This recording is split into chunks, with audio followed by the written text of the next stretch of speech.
Bam. Bam. My peoples. My peoples.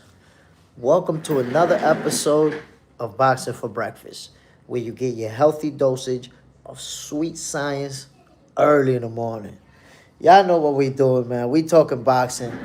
Let's kick this show off by saying thank you, God, giving us another one. If you up, if you breathing, it don't matter if it's cold where you at, if it's hot, it don't matter what the circumstances are. If you breathing, God gave you another day, my peoples. Thank you, God, for giving us another one. Yes, sir, we get to enjoy life. We get to enjoy our family. We get to enjoy the sweet science, my people. Come on, man. Come on, man. And you know what? Let's kick this thing off right away. Saturday edition of Boxing for Breakfast. Shout out to those already tuning inside in the building. Toy Mafia, Queen, Ronaldo, Brascarov, representing the mean streets of North Omaha, Nebraska. JJ's and Dejas already in the building. Family, salute to everybody already tuning in. Y'all ready to enjoy the sweet science early in the morning? I'm Jay Smith. Y'all know what it is, man. We're going to kick this thing off right away with Zuffa boxing. Jai Opataya is going to be fighting for the Zuffa title. We're going to see the first Zuffa title match this Sunday, which is a good thing, man. We're getting boxing on Sundays. You see that belt right there? I didn't know that. I read some of the details. That belt actually has, I don't know how many carats of diamonds. It got diamonds in it. I'm going to be honest. It's kind of funny looking because it just doesn't look like the traditional belts. You know, a black, it's black, and it doesn't have the colors. It doesn't. So it's different. But damn, it's worth a lot of money with all them diamonds they got in it. So look, man, I'm looking forward to this fight. It's going to be on Sunday, Jai Opataya. Let me just point out, the IBF withdrew from this fight. So the IBF is not sanctioning this fight, and Jai Opataya is going to be stripped. So I guess the plans to have Jai Opataya still fight for, search for that undisputed crown might be out the window. If the sanctioning bodies are not going to be backing these fights that are on Zuffa, then I guess he probably will only end up with the Zuffa belt and the Ring Magazine belt. I think that's the case. Now, let me just say this.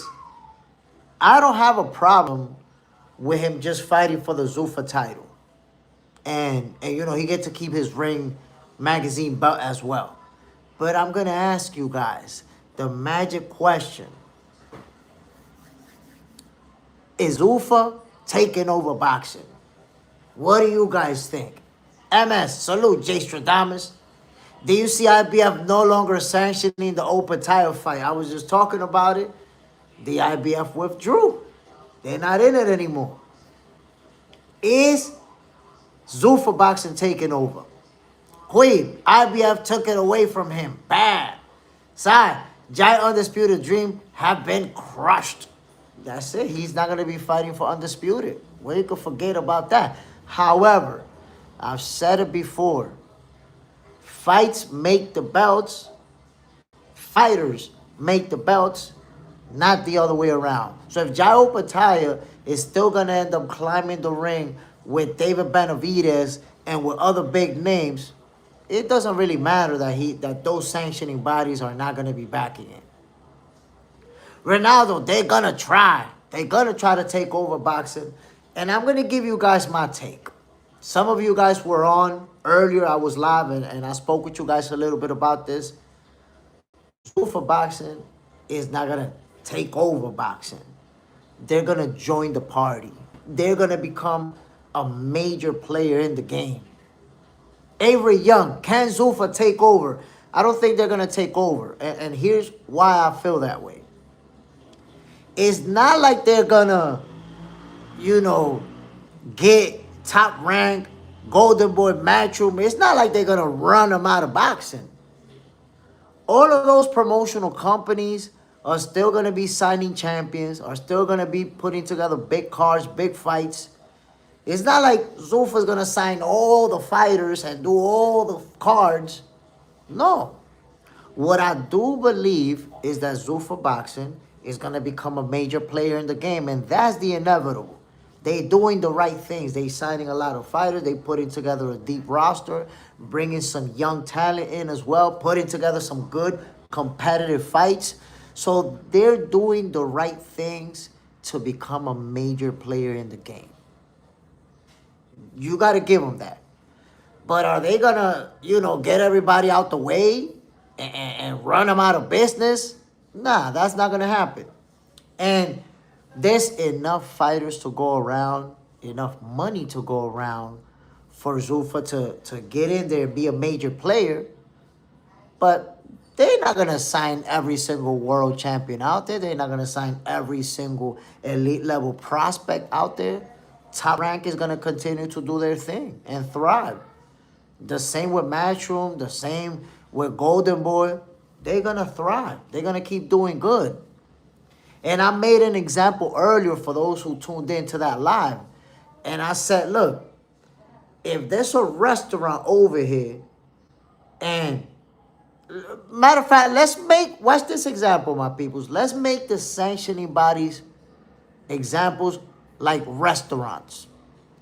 Let's say around your area, there's 4 good restaurants, right? 4 real good restaurants that you go to any of those. But then somebody makes a new restaurant, which is killing it. They got great prices, great food, great everything. You love it, right? That one restaurant is not going to run the other 4 out of business. Why? Because guess what? There's going to be a day that I'm going to go to that restaurant and it's going to be so full of people that I'm going to be like, hell no, I'm not going to wait an hour and a half to eat. I'm going to go to the other spot. Even if I like them more, they so full that I'm going to go to the other spot so I can eat right away. So I want there to be more options. Because if that's the only option, I'm going to be cooked when I go over there and it's too full. And I'm going to have to just be like, okay, fuck it. I'm going to Taco Bell, eat a couple of tacos. I'm not going to wait 2 hours to get a plate of food. So I'm happy that there's going to be more restaurants. So competition is good because there's a lot of money to go around. There's a lot of fans. There's a lot of fighters. So what Zuffa is going to do, or is already doing, is giving opportunities to more fighters, giving opportunity to us fans to get more fights. So it's a beautiful thing. For the people who say, nah, Zuffa's no good, Zuffa's no good, that's cap.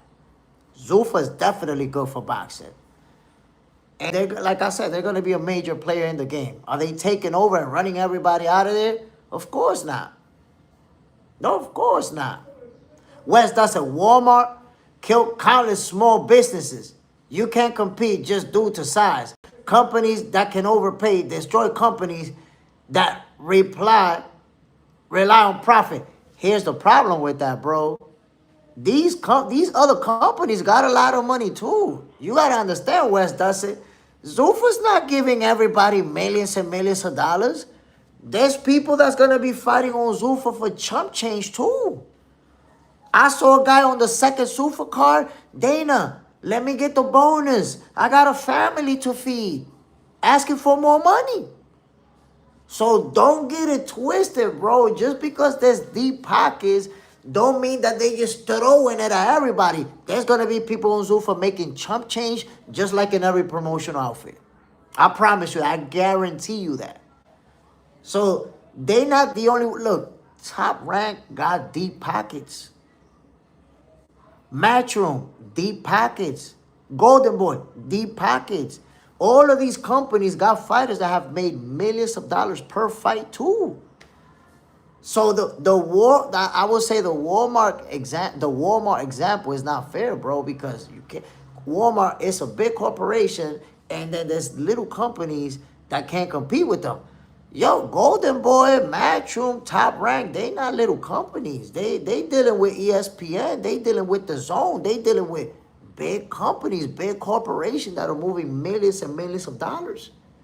So they're not gonna run everybody out of boxing. That's outside of the realm of possibility. What they are going to do is join the party. They're gonna be one of the guys. They're gonna be one of the major players in the game. But you know what happens? Everybody, just like on Top Rank, Matchroom, Golden Boy, Queensbury, everybody's not gonna give millions of dollars, bro. Everybody's not gonna give 15 million like Conor Ben supposedly getting, because I think that shit is capped. I think there's something in that deal that we don't know about. But everybody's not gonna get that type of money. Right now, Zuffa Boxing is brand new. So everybody who signed with Zuffa Boxing, they're in their honeymoon stage. Everybody's happy, everybody getting this opportunity. But guess what? A year, 2 years down the line, 3 years, you're going to see fighters complaining on Zuffa too. You're going to see fighters talking about, nah, they not paying me enough. I want to get out of here. You're going to see fighters, bro, leaving Zuffa and signing with Golden Boy. Leaving Zuffa and signing with Matchroom. Or signing with Top Rank. I promise you, you're going to see that. You know why? You know how I can guarantee you that's going to happen? There is no company in planet Earth where 100% of the employees are satisfied. None. No matter how good we could think the company is. Google has been said to be one of the best companies in the world. And then sued Google to get out of their contract. And there's people who leave Google all the time to go with somebody else. So no matter how good a company is structured, there's going to be people who are unhappy there. And they're going to look for other options. So Zuffa's just going to be bringing everybody. You're going to see people leaving Zuffa. I promise you that. Queen, Brasco gets right. It's not a sprint. It's a marathon. We'll see in a few years, of course. It takes time for us to see how this thing is going to develop, of course. But it's like I told you, Zuffa's not the only big boys in the game. They do have deep pockets, but those deep pockets are not for everybody. Everybody's not getting millions of dollars. Wes doesn't. Nobody has deeper pockets than Turkey. Remember, just a few years ago, we couldn't get the big fights. Turkey overpaid everyone and made it happen. Good for the sport, bad for small promo companies. Exactly, you could say bad for small promo companies, but is Top Rank small? Is Matchroom small? Is Golden Boy small? Of course not, bro. These people been dealing with millions and millions of dollars. And you're gonna see fighters on Zuffa Boxing that aren't making nowhere near as some of the guys on Matchroom, or nowhere near. Look, I'm gonna put it to this, Wes does. I want you to take this into consideration. I guarantee you that over 95% of the roster on Zuffa Boxing is not getting paid what AJ fight. They're not getting paid what Ryan Garcia makes per fight. Shakur Stevenson just made $10 million versus Teofimo Lopez. Everybody, you know how many people on Zuffa is going to make $10 million a fight? 1%? So, yes, Zuffa Boxing is in the game. They're a major player in the game. Taking over, that's a stretch. That's a stretch. They're not taking over and running everybody out of business. B-Skull, do you think the war in Iran will affect the Saudi investment? Look, I'm going to be honest. That's a real interesting question. It's a good question. I'm not sure. I'm not sure. You know, I think maybe it could have an impact. I saw a video of a girl that's in Dubai, and she's stuck in Dubai. She was actually crying to President Trump to help her get back home, or to end the war so she could go back home. So I think that there could be some type of impact, but it's hard to tell. It's hard for me to say yes or no. I guess we're going to find out, right? Dope Nixon. Haven't seen a Top Rank card in a long time. You haven't been watching, bro. Top Rank has been hosting boxing. This year they already had like 3, 4 cards. Maybe they didn't have the biggest names or something like that for that reason. But let me just say this. Top Rank contract with ESPN ran out. And people thought it was over for Top Rank. Guess what? They re-signed a new contract with ESPN for 5 years. 5 years.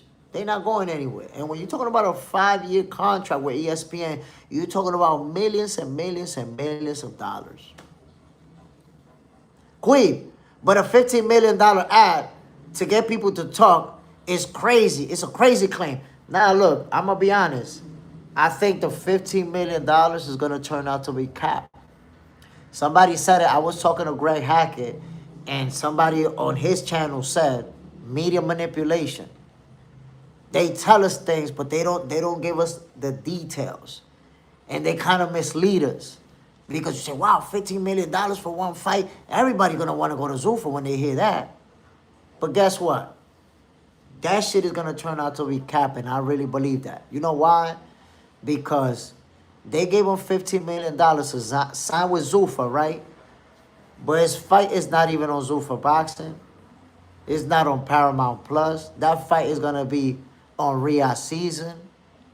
Not only is it on Riyadh Season, it's on the undercard. It's not even the main event. Not only that, it's not even a title fight. $15 million for a non-main event, non-title fight, not on Zuffa Boxing. That shit just doesn't make sense. The math ain't mathing with that one. So I think we're going to see that fight. And then we're going to see Conor Benn fighting some more on the Zuffa Boxing. And it's going to turn out to be that. It's a $15 million multi-fight deal. And they're not telling us that part. Wes does it. These are just my speculation. I'm no fan of any promo company. They can all drown. I just want to see fighters do well. Me too. Me too, bro. I want to see the fighters get money, get put in a good situation. And that's why I say Zuffa Boxing is good for the sport. Because, not just for the fighters getting more opportunities and making more money, but for us, the fans. We get more fights. And the one thing that I give Zuffa Boxing credit for is their matchmaking. So far, on the first 3 Zuffa cards, we've seen some very competitive fights. Very good fights. Jay is now 27 people in the building, only 16 likes. What's up with the ghost watching, my peoples? Even on Saturday morning, we doing the ghost watching. Double tap that screen. Bam, bam. Hit that like button. Down on the ground. Zuffa is the worst name for a boxing company. Why? Not like Superior, Elite, Supreme, World Class, etc., etc. I mean, I don't know how they came up with Zuffa Boxing, but it's something new, something different. I think with time, they'll be able to popularize it. You know, it'll take time for us to get used to it, but that's the name they chose. B-Score. Heard some report Eddie was trying to sell Matchroom to Dana. Have you heard it? No, it's quite the opposite. It's actually the opposite. They try to buy Eddie out. In fact, Turkey kind of been distancing himself from Eddie and even trying to play him on social media, talking about come give your dad a hug, because they attempted to buy at least a portion of Matchroom. Nobody's going to get Eddie Hearn to sell Matchroom. Remember, these people he got his father who owned the company that does, you know, the darts and other sporting stuff. And Eddie Hearn runs the boxing division. Boxing ain't going nowhere. Zuffa or nobody else is going to be able to buy Matchroom. That's outside of the realm of possibility. Braskarov. Dana is tight with Trumpito. Not what you know, it's who sometimes. Dana Rolodex is crazy. Dope Nixon. Ben versus Progress is a really good fight. I think it could turn into a good fight because styles make fights, and we know the type of fighter that Regis is and that Ben is. But ultimately, I think Regis is too small. They're going to fight at 150, bro. At 150 pounds, when I think Regis never even fought at welterweight. He didn't even fight at welterweight. He's gonna go to 150 to face a Conor Ben that was fighting in the 160s. I think Conor Ben is gonna pummel him. Maybe he just make it interesting for a few rounds, but ultimately I see Conor Ben just putting the Swiss, the Dre, and the Apple beats on him. MS sounds like money laundering move. Wes does it fast, Brasker. Dope Nixon, money laundering and boxing? No way, bro. I'm gonna reserve a comment about that because it's hard for me to make that connection. But you never know. Quick question. The IBF taking this title, is it right? It looks like they want to protect their own thing, or do you want to send a message saying to other fighters to not go to Zuffa? I think that the sanctioning bodies don't want to mix with Zuffa boxing. Because remember, and I felt like that was a bad approach from Dana White. Remember that Dana White originally said that they're not going to recognize the sanctioning bodies. We're not going to recognize them. The only thing that we're dealing with is the Zuffa belt and the Ring Magazine title. That's it. And that had to rub the sanctioning bodies the wrong way. The fact that he's saying, we're not going to recognize you. So it could be a move to tell the fighters, yo, you're going to have to pick sides. You're either going to be over here or you're going to be over there. One or the other. But you're not going to be able to do both. The idea that Dana had for Jairo Pataya, that he's going to fight, and eventually get an opportunity to become undisputed, that's out the window. With the IBF stripping him, that's it. His dream of becoming undisputed is over. Chosen One Productions, Gamachito, salute, my brother. Bam. The letter M, Zuffa, means fight in Italian. Oh, shit, I didn't know that. I did not know that. Wes does it. I swear, I'll pay good money to watch Dana and Eddie throw hands. Which actually, I was going in that direction, my guy. I was going in that direction.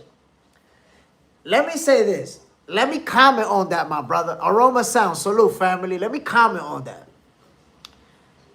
Dana White was asked if he'd be willing to fight Eddie Hearn or something along those lines. And we're like, yeah, if Eddie want to fight, we could fight.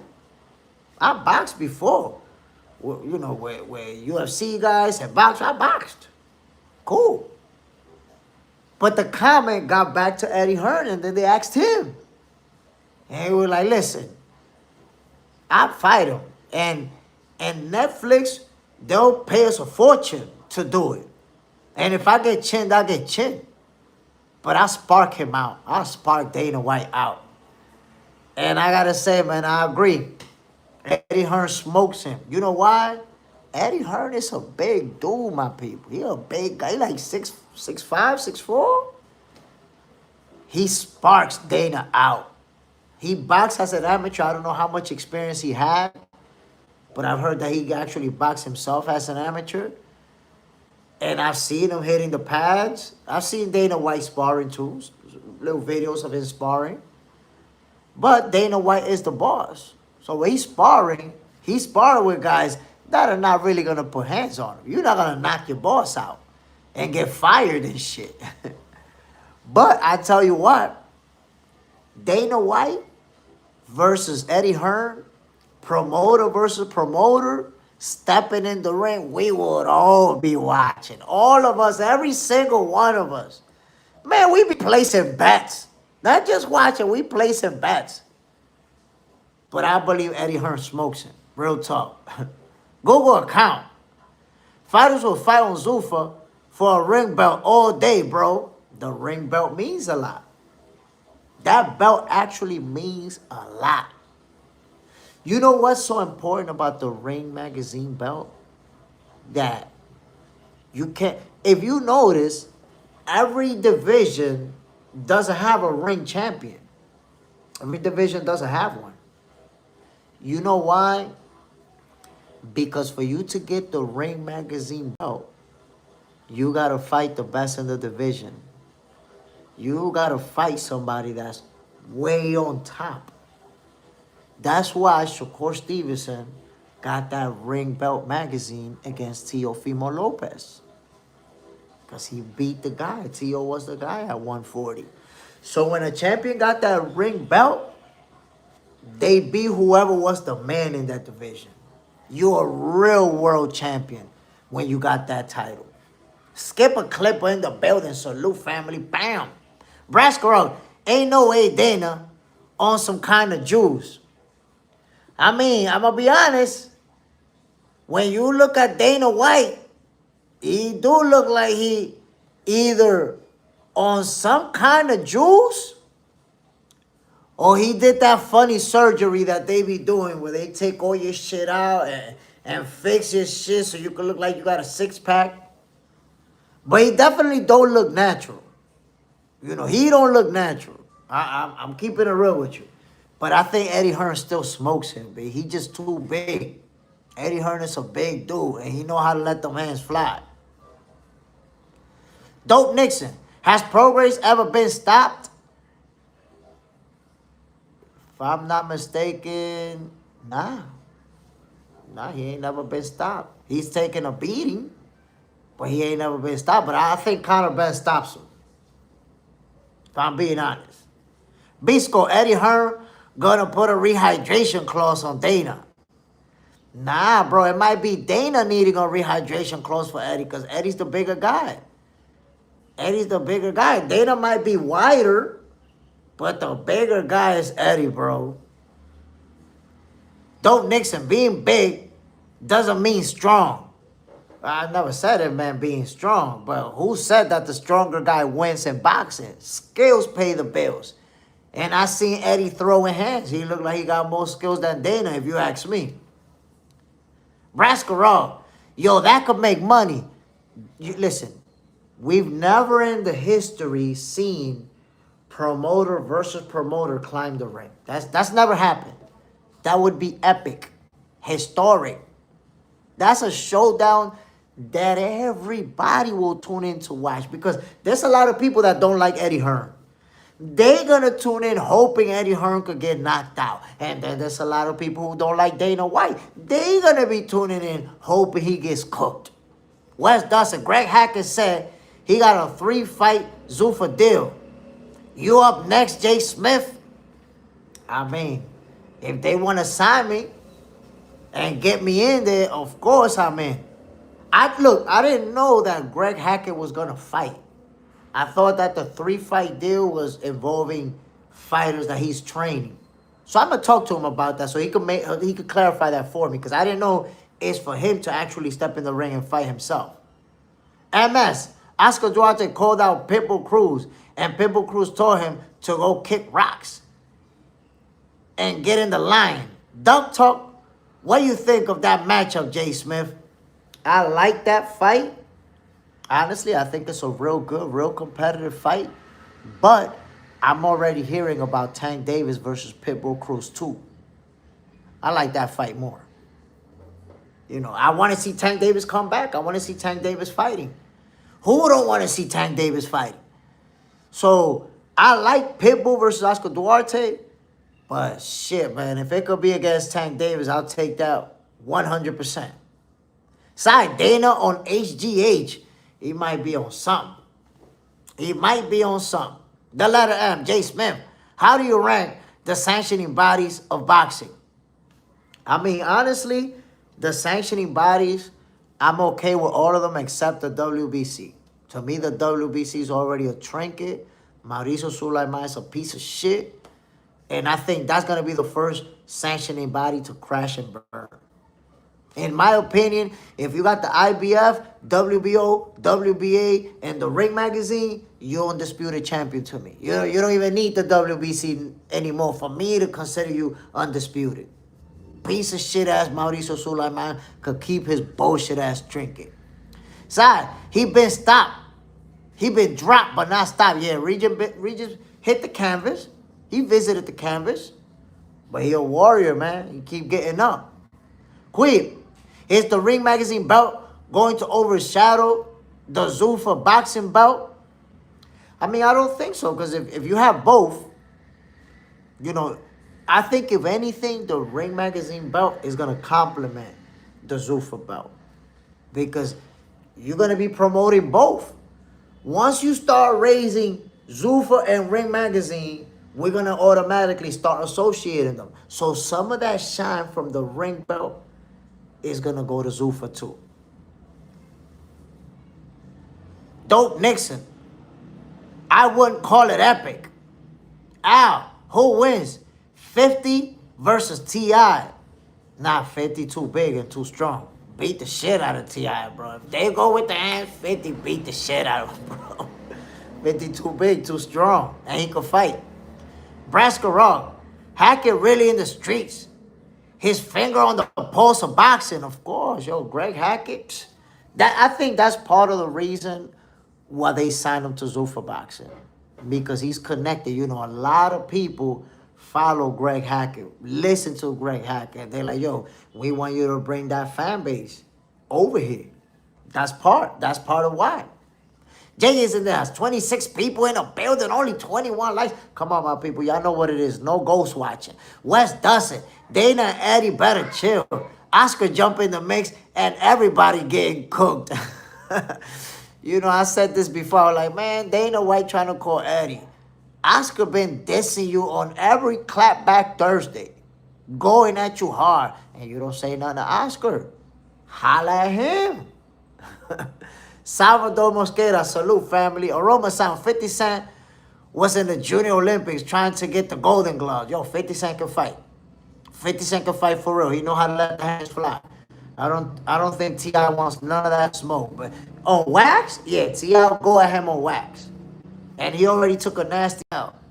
Braskarov, the greatest champion come from the gutter, not from the burbs. Salvador, he a warrior like Haney. Look, man, Haney, he took a nasty pummeling session to Ryan Garcia, but you got to give him his credit, man. He kept going down. At one point, he was face down, ass up, and still got up off the canvas to continue to fight. You got to give him his respect, for sure. Jay Sadeja, if I was a fighter, I could not afford the WBC belt. Man, listen. If I was a fighter, I wouldn't even want anything to do with Mauricio the Goofball Sulaiman. Salvador, 50 a black belt. People don't know, man. 50 will beat the shit out of the average Joe.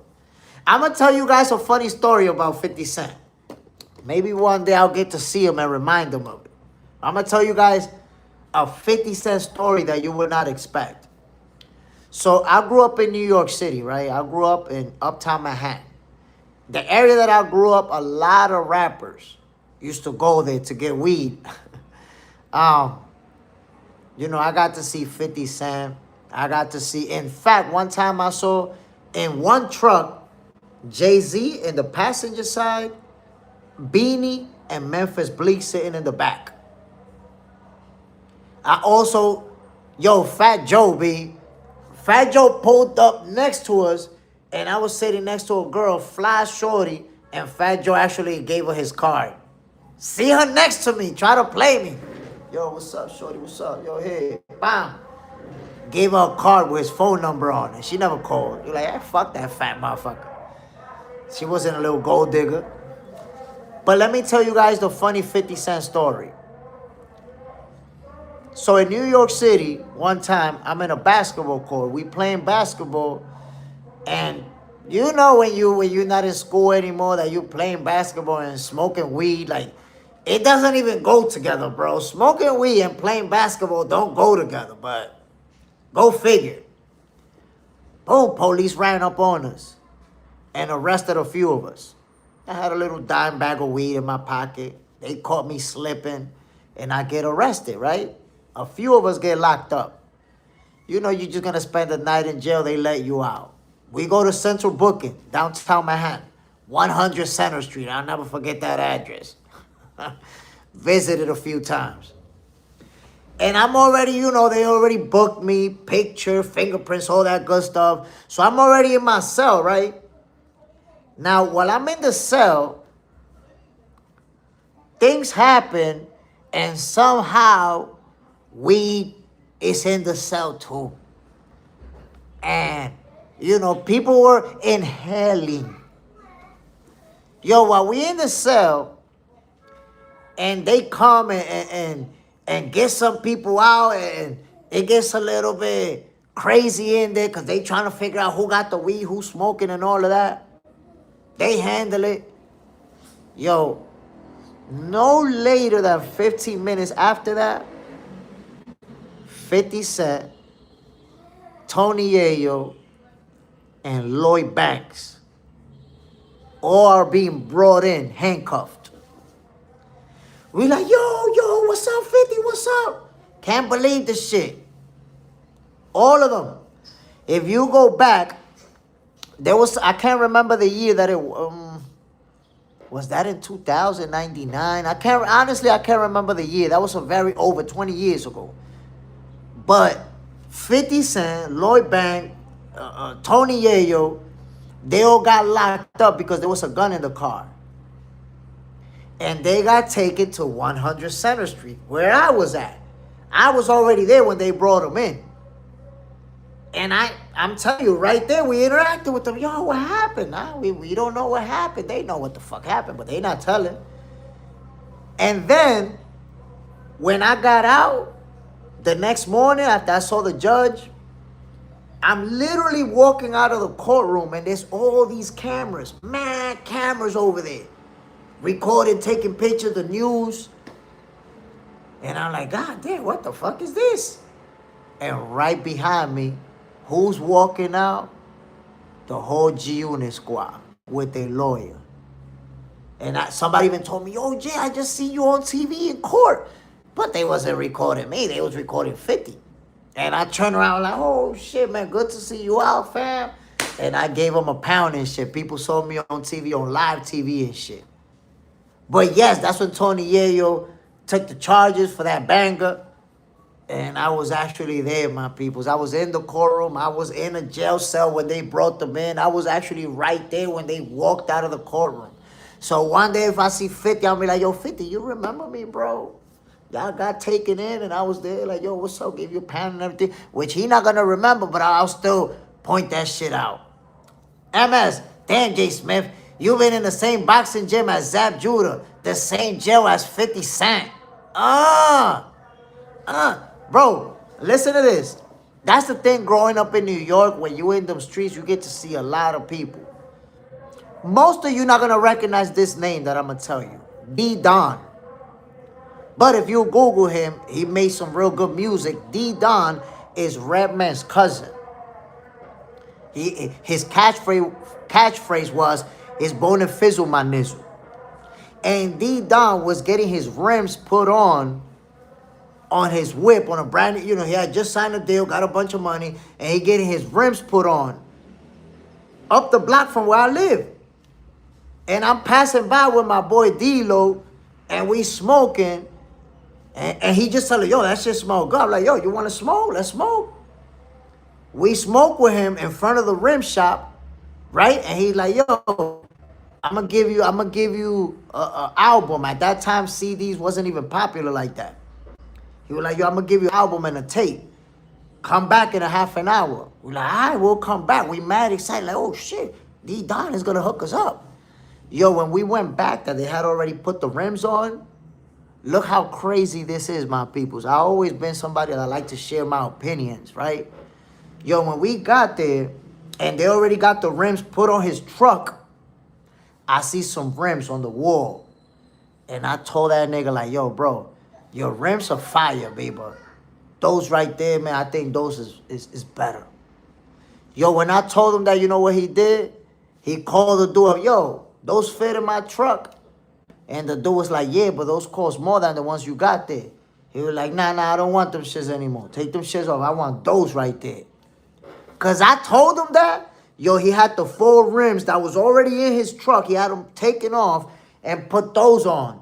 And after they put those on, yo, he was like, yo, come on, let's go for a ride. We got in the truck with him, driving around, smoking. Then he took us to a parking lot where he had another car. And in that car, he opened the trunk and gave me a copy of his first album that had a bunch of different types of marijuana and shit. Gave me a cassette. and gave me the Canna Bible. I don't know if you ever heard of the Canna Bible, but that's like the weed Bible. That's all the different types of weed and all this different shit. And signed the Canna Bible for me. Here, bro. Bang. And then drove us back to the block. People were like, yo, who the fuck is that? Yeah, I was in that car. Well, yeah, that's the Don Redman cousin. You know, we was hanging out with him.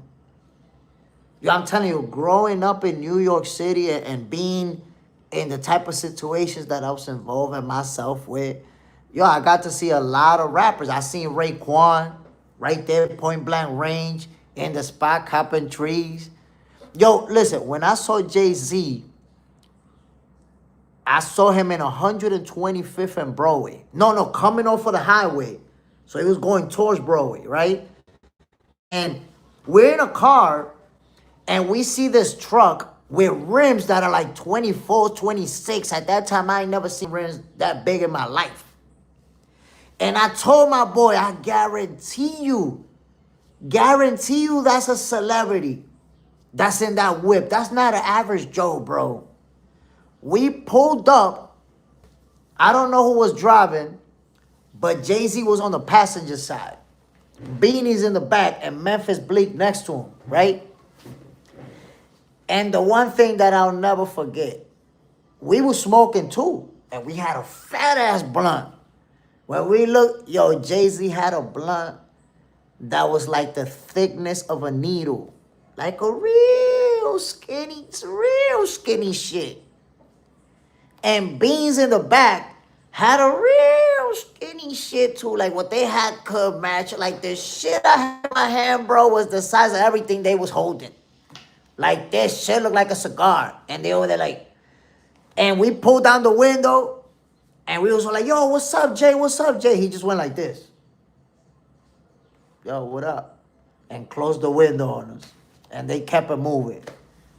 But I got to see a lot of celebrities, especially rappers. Oh, Redman and Method Man? Yo, Red and Meth had a run where they was uptown Manhattan almost every day.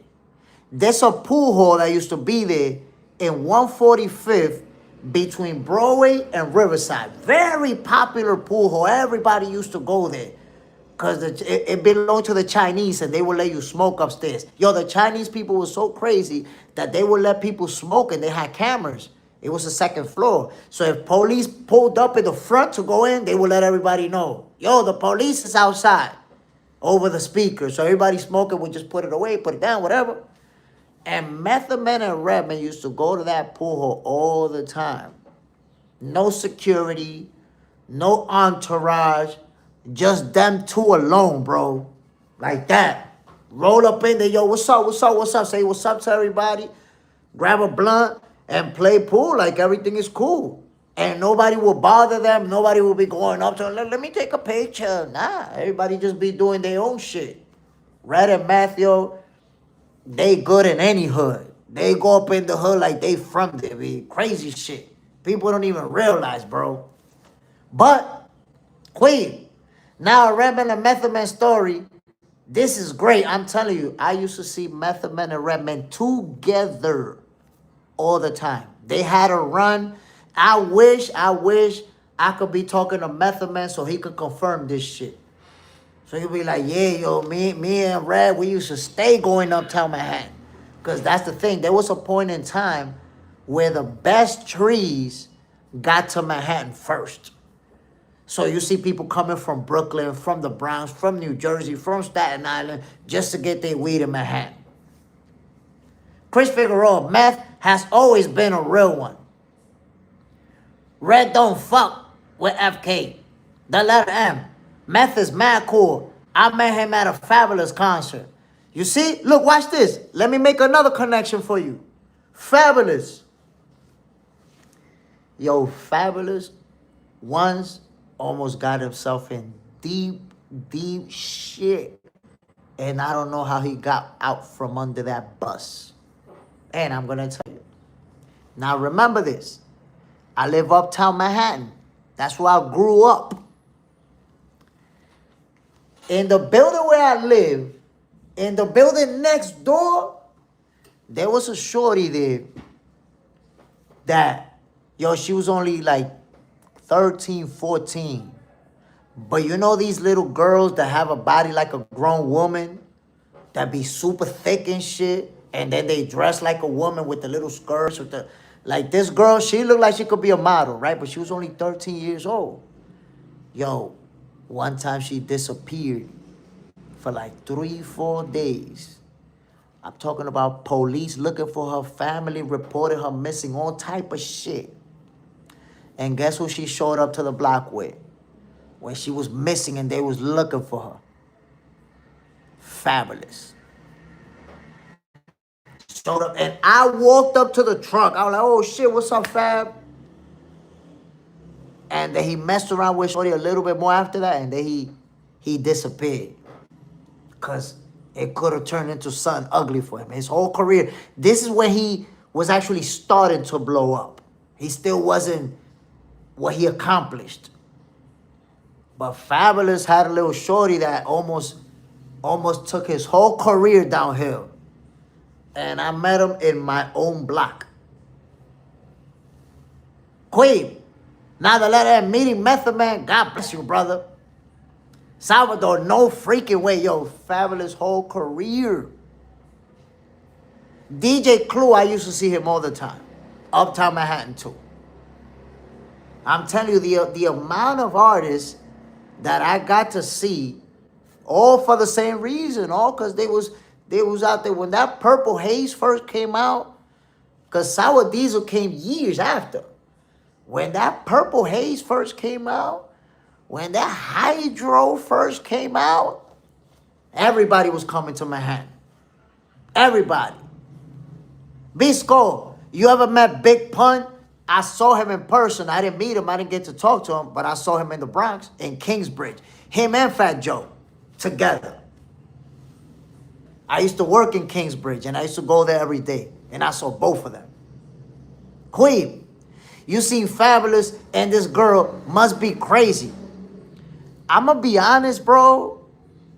At the time, I realized people were so starstruck on Fabulous because that's when he was like starting to blow up. So that's it. He was already known. People were so starstruck with Fabulous that they wasn't really paying attention to. Damn, but that nigga really took a little girl. Took her for like 3 days and shit. And tore her loose and then brought her back. Like everything is sweet. That shit was crazy. So at the time, honestly, I wasn't thinking like that because I myself was like 20 years old. And I wasn't really thinking about that. But then years later, I thought about like, damn, yo, that's crazy. This nigga really took like, it's a little girl, 13, it's a little girl. And the thing about that specific little girl, because you know there's little girls in every hood that's already smashing with everybody. There's little girls that age that's smashing with grown men and everything, and they out there. That specific little girl was a home girl.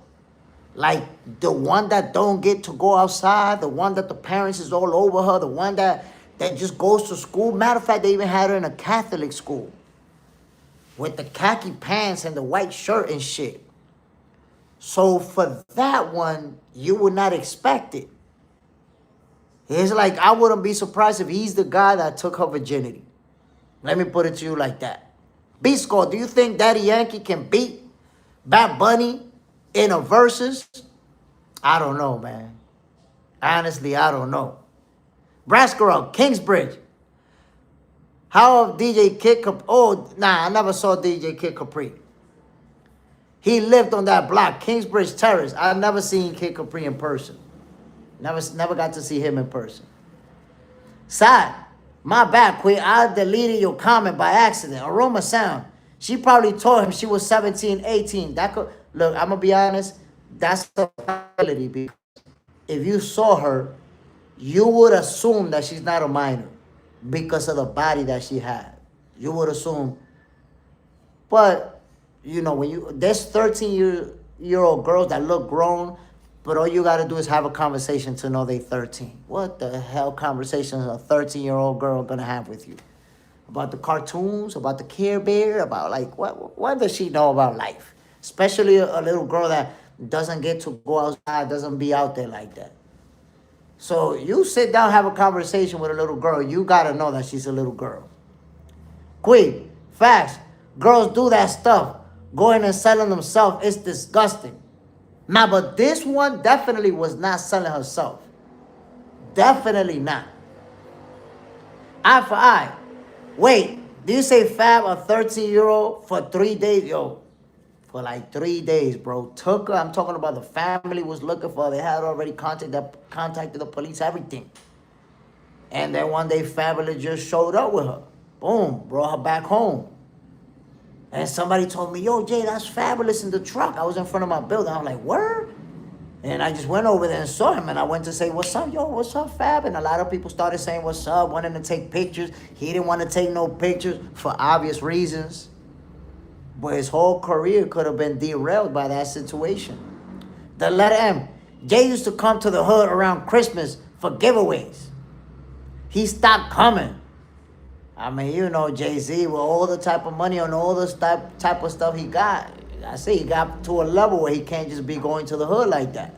Jay Sendejas, do what you guys have to do so you won't get in trouble. There you have it. My peoples, listen to this, my peoples. Listen to this. I want to see what you have to say about it.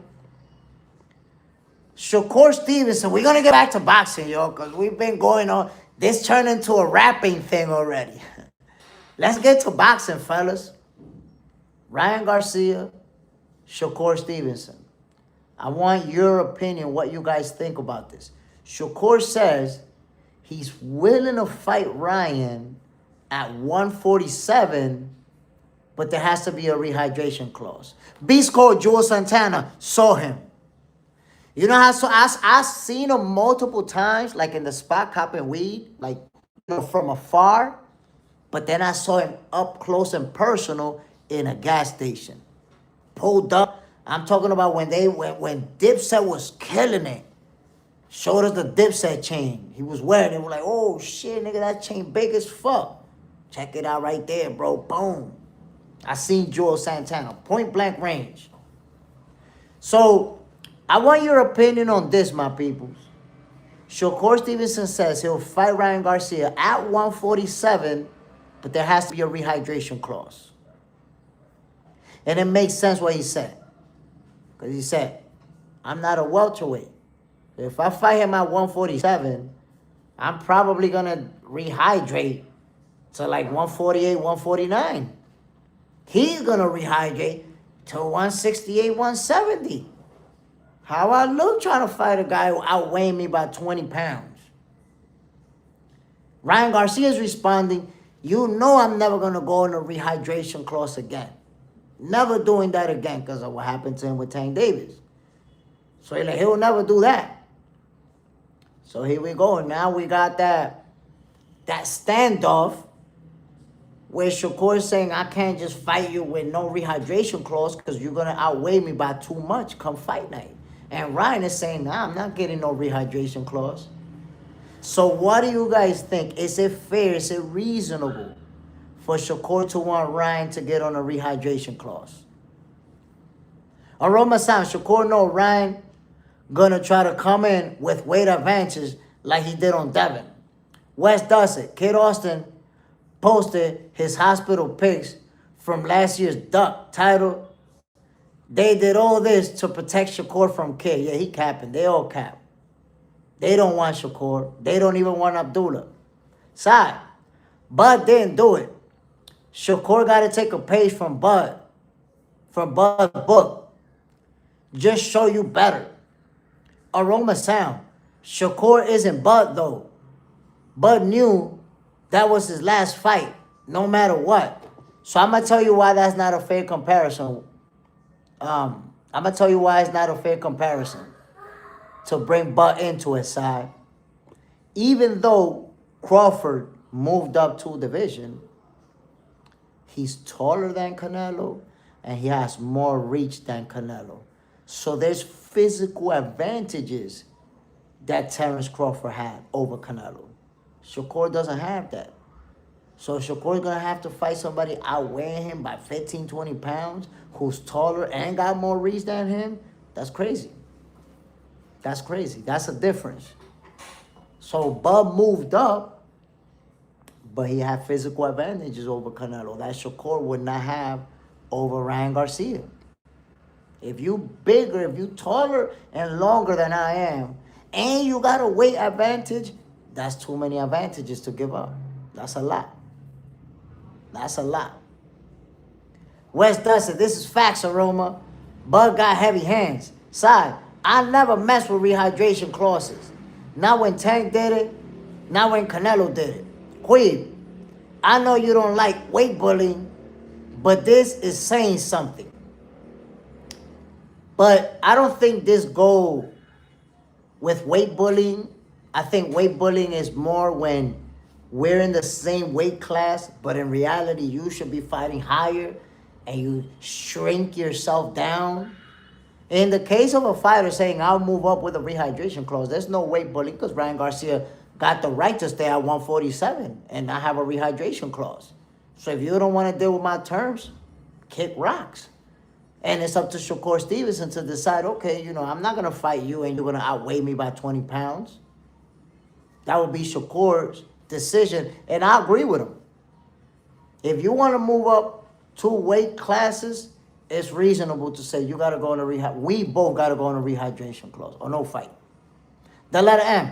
Sugar Shakur is shaping up to be TBE, man. But is retired. He in legend status now. Let that time show it. I mean, Shakur Stevenson is the guy. He's the guy. And time is definitely going to show it. Side, you just giving haters ammo to take credit away from your win. I mean, that's the thing. People take credit away when they want to. They didn't take credit away from Tank Davis. In those fights that he had a rehydration clause, they didn't take credit away from Tank Davis when he brought guys from the 130 division to move up and fight him at his weight. But when you got haters, they're going to look for a way to take credit. Look, it doesn't matter what Shakur does. The haters are going to take credit regardless. They're going to find a way to take credit away from him regardless. If he was to fight Ryan Garcia with no rehydration clause and beat him, they're going to say Ryan Garcia is not all that. That's what they're going to do. The haters' favorite go-to is to diminish the opponents.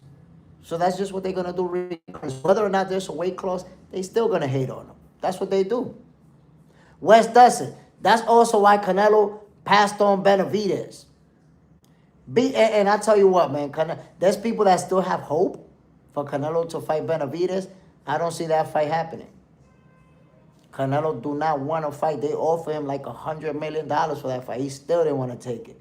B-Score, I think Shakur should fight Murataya at 135 or take the pitbull fight from Tank. Force Tank to fight Lamont. So Murataya, there was an opportunity to fight Shakur and they didn't take it. They didn't want to fight Shakur. Maybe now they feel more confident that he's a world champion, but they didn't want to fight Shakur. Now, I can tell you this right now.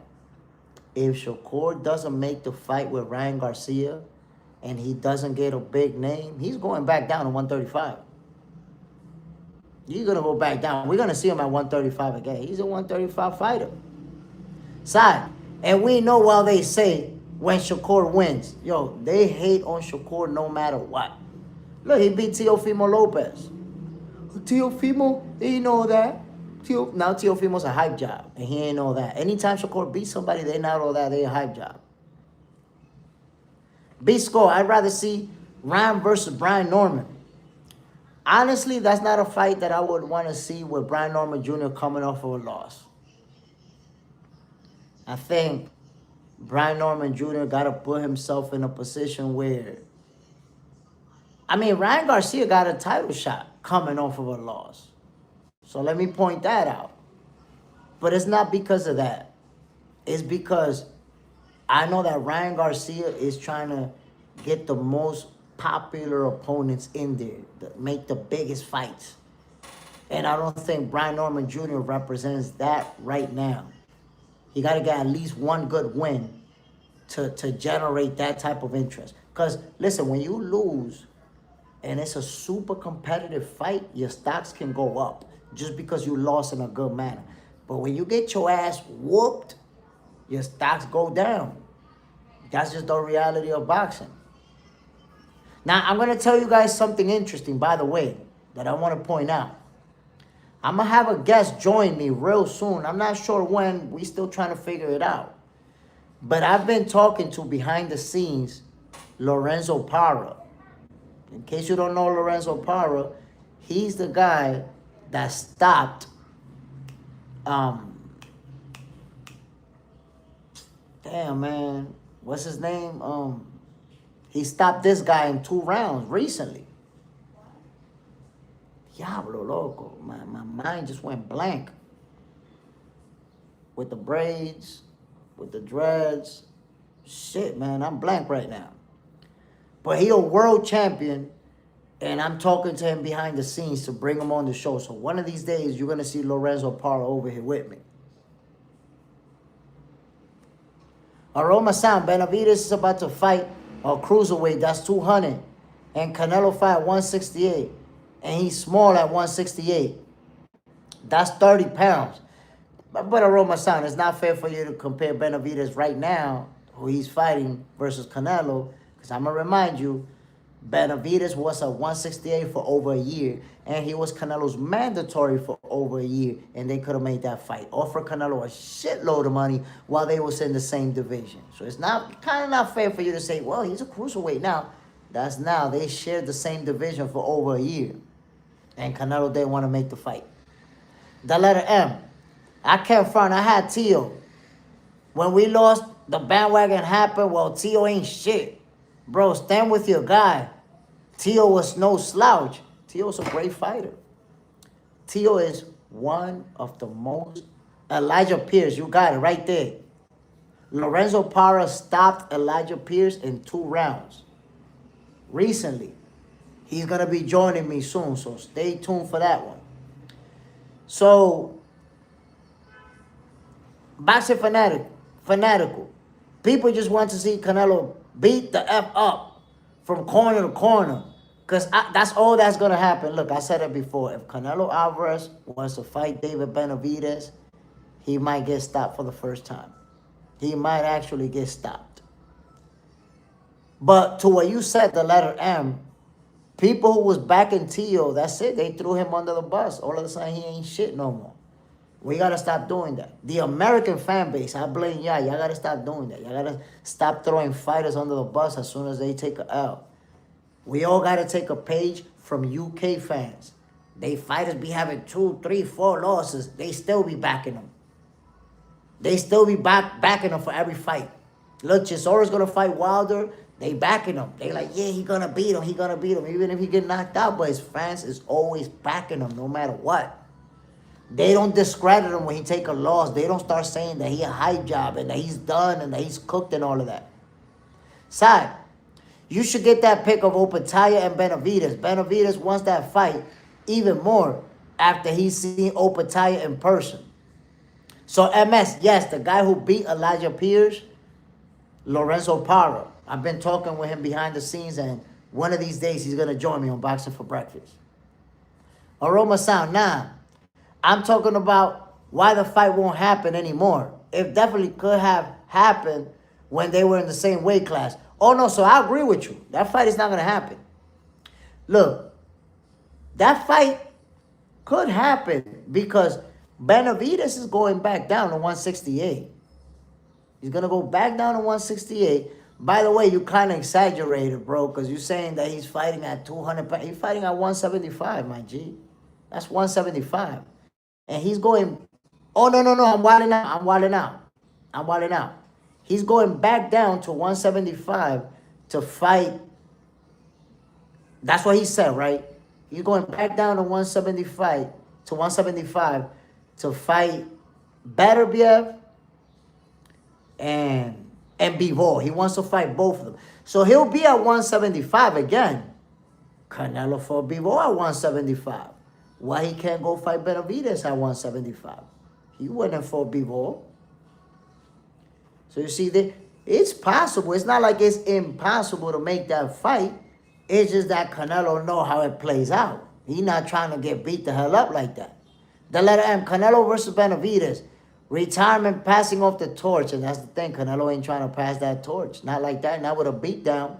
Boxing fanatical. 100% of loss doesn't mean it's over at all. Of course.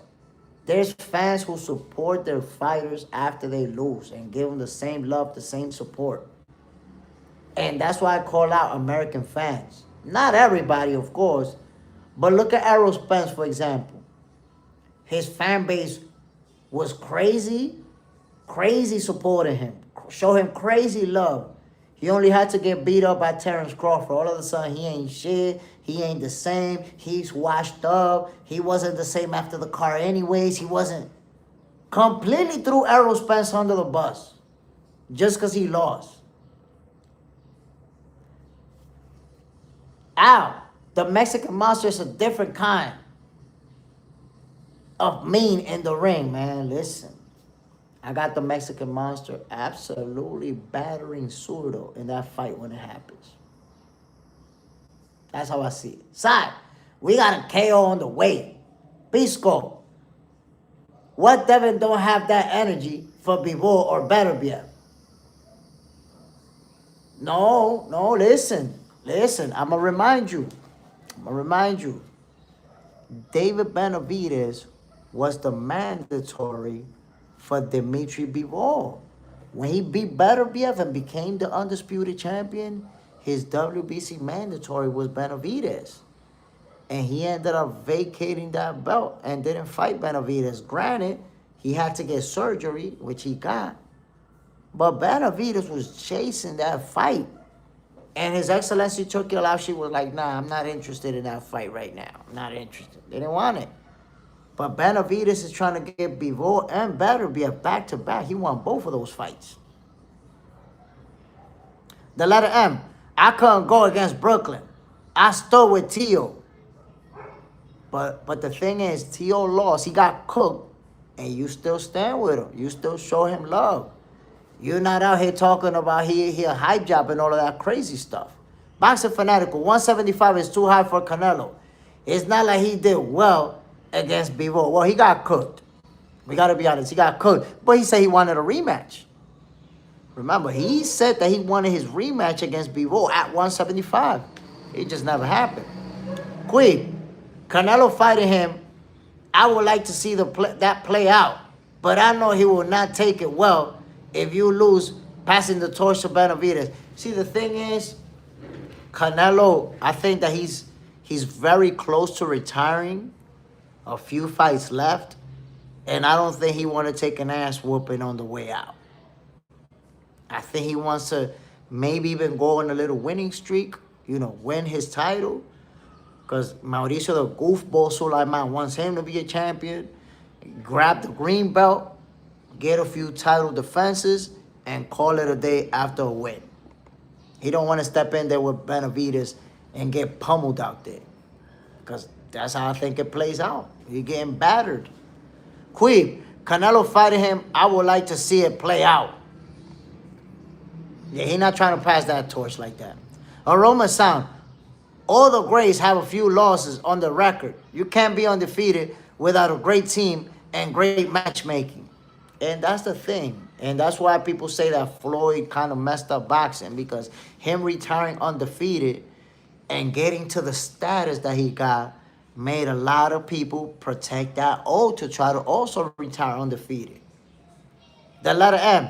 Bivol don't want those Mexican monster problems. I don't think he want that smoke. B-Skull, 2 more years. Lester Martinez gonna put the beats on David. Watch. I'm gonna be honest, man. I don't see nobody beating David Benavidez. There's a group of fighters who I don't see nobody beating. David Benavidez, Shakur Stevenson, now you know it, Jerome Boots Ennis. There's a few more out there who I just don't see nobody beating. Yo, legends, I'm definitely subscribing to you. Love the boxing.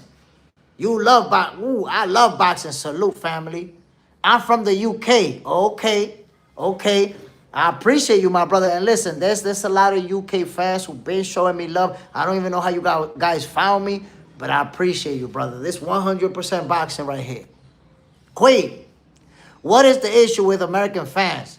And do you think that this way of support spreads out throughout different sports besides boxing? For example, basketball. So I'm going to say this. I would say Floyd Mayweather is part of the reason that boxing fans see things the way they see them. Floyd Mayweather retired undefeated. So as soon as you lose that O, fans are ready to throw you under the bus. Fans want to support the guys that never took an L. I guarantee you, part of the reason Tank Davis get the support and the love that he got is because he's undefeated. If he get beat up by somebody, that's it. That's it. You're going to see mad fans be like, yeah, Tank is a hype job. Look, he lost. He a hype job. He not what people thought he was. So they got to protect that O to keep that image going. That's how you keep it. Like keeping that O. As soon as you take a L, that's it. You ain't a nobody. But you have to understand that as a fighter, losing that O automatically means that you're going to lose a lot of money. Your stocks is going to go down. And you got to climb your way back up. Unless you're already a big superstar. Look at Ryan Garcia. He lost. And after losing to Rollies, what was his next fight? Mario Barrios, a title fight. He's back on top of the world within one fight. But then there's people out there, fighters out there who lose, and they got to win mad times to get a title shot. You're not just going to get a title shot. You got to earn that shit. So boxing is not the same for everybody. It depends on your level of popularity. The letter M. Shout out to the UK brothers. But yeah, UK commentary is trash. Look, I got to say this. Yo, legends, you being from the UK, my brother, have you gotten that perception that the UK commentary is super, super biased for UK fans? Like watching Josh Kelly versus Bakr Mortasaliev, that was a very good fight, very competitive fight, but the commentary had me triggered. I was triggered off of the commentary because they wouldn't say anything that Bakr Mortasaliev was doing. And then when whatever Josh Kelly did, oh, Josh Kelly did this, oh, Josh Kelly did that. It's like they was only focused on saying what Josh Kelly was doing. Boxing Junkie in the building, salute family, bam. That's why Manny got beat him. That's why Manny gonna beat him in the rematch. Whoa, we gotta talk about that. King of the Pack is back for one more epic battle with the Flow-Mos. Let's go. Yo, legends. Same as me, my brother. See, so look, and there's people who've been on the channel from the UK who said it too, who's acknowledged it, like, yeah, man, the commentary, it's a new level of bias over there. Ray Teflon, talk that shit, my brother. You ain't lying. Salute, family. Bam, quick. So in the case of Mike Tyson, when he started losing, did they question him? Of course. If you think about it right now, there's endless amounts of fans on Lace Kick, salute, that'll say shit like, nah, Mike Tyson wasn't all that. Mike Tyson's overrated. Mike Tyson's a hype job. They'll say all type of shit about Mike Tyson. You know why? Because people really just focus on the tail end of Mike Tyson's career when he was losing. But they forget that at that point, Mike Tyson was an alcoholic. He was a drug addict. He was a coke head, a mushroom head. Mike Tyson's personal life was in shambles.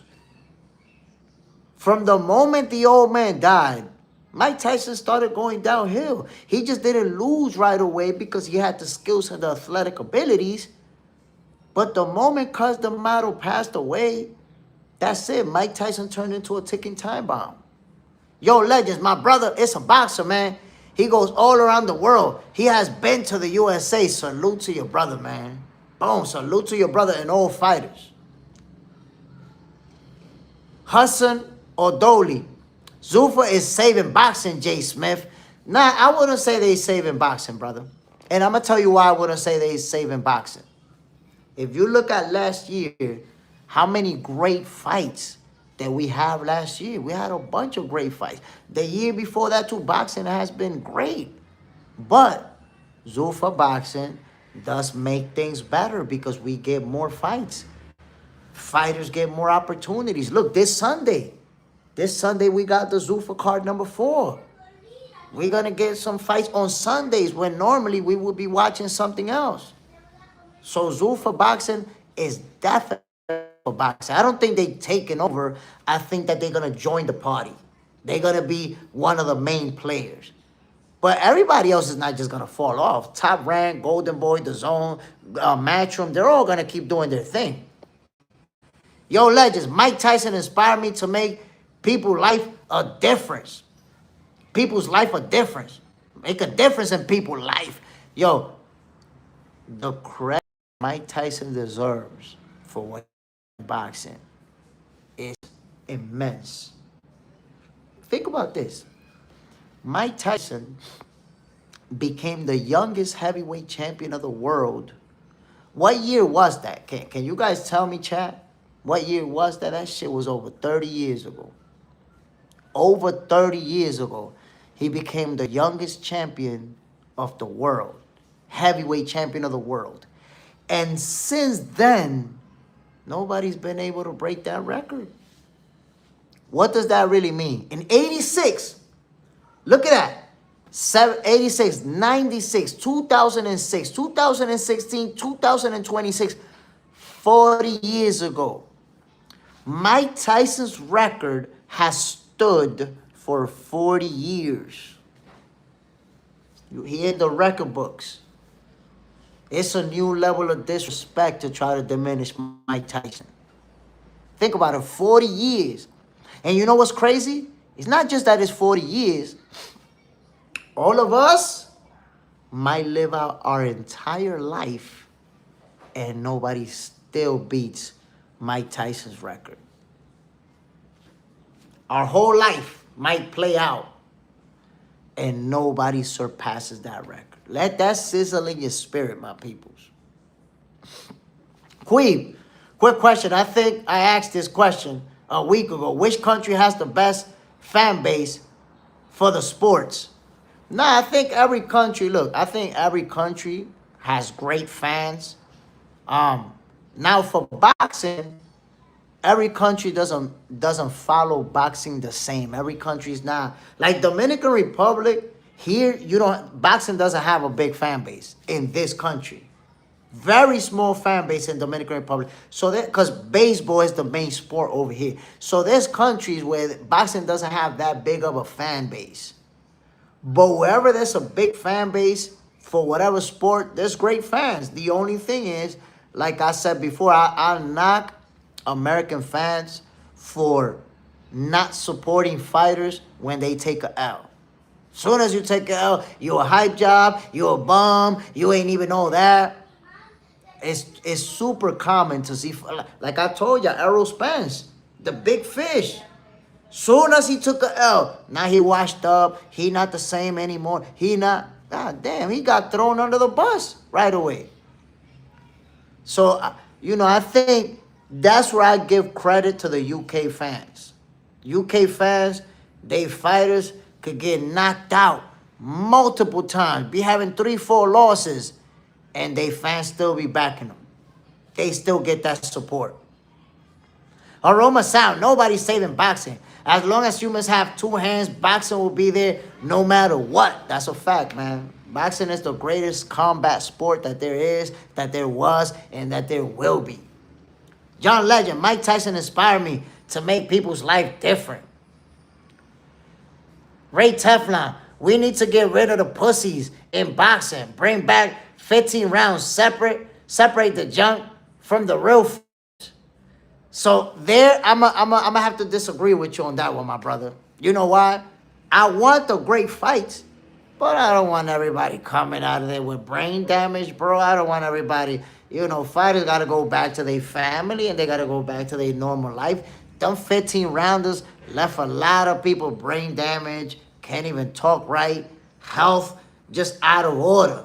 I don't want them killing each other out there neither. You know, I want great competitive fights. I don't want people getting killed in the ring.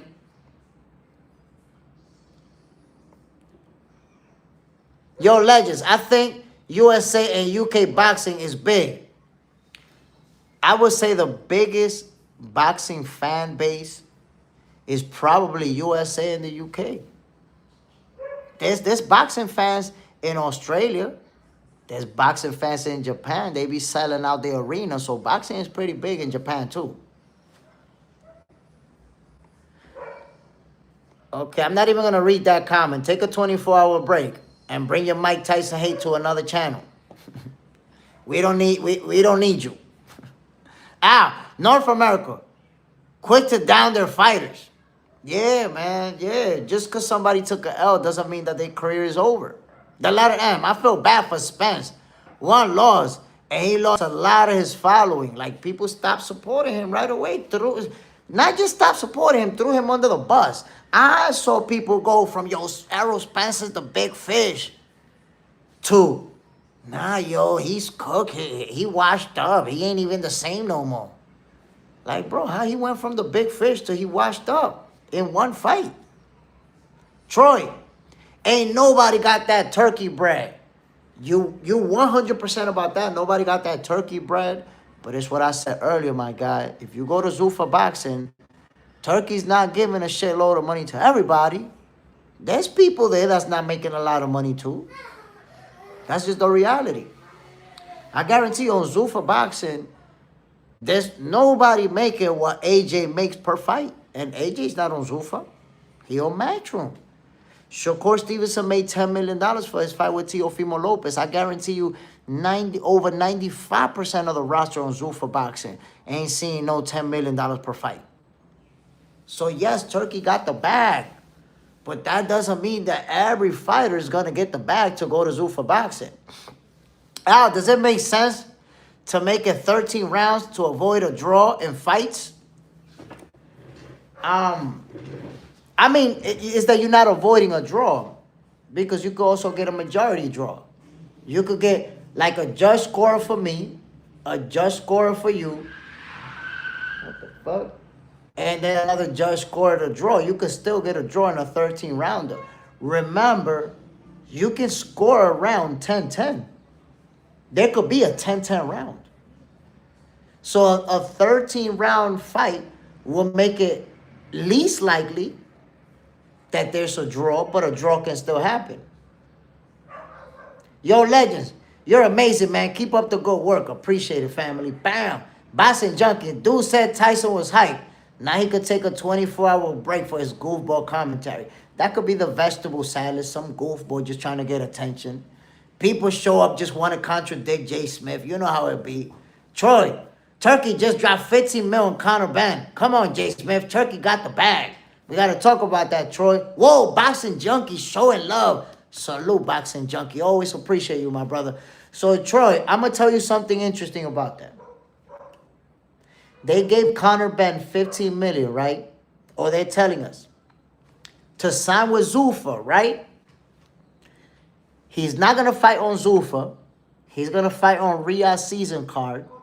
That's number one. It's not Paramount Plus or Zuffa. He's going to fight on Riyadh season. 2, he's not fighting a champ for a title. 3, he's fighting on the co-main event. It's not even the main event. $15 million to not be on the main event, to not fight for a title, to not fight on Zuffa. That shit doesn't make sense to me, bro. I'm going to call Cap. Calling Cap right now for you. Watch Conor Ben, after that fight a few more times, actually on Zuffa Boxing, and it's going to turn out that that 15 million is going to be for multiple fights. Not just one like they telling us. They capping, I promise you. You're going to see. Time will tell if I'm wrong or right. But something ain't adding up. Jai Opatai, why Jai Opatai couldn't get a one-fight deal? Nobody on Zuffa Boxing got a one-fight deal. Nobody. Telling me Conor Ben got that? to fight Regis Prograis, who been getting pummeled in his last few fights, that shit is gonna turn out to be cap. Now, I'm not telling you that Zuffa, that Turkey ain't got the bag. He definitely got the bag.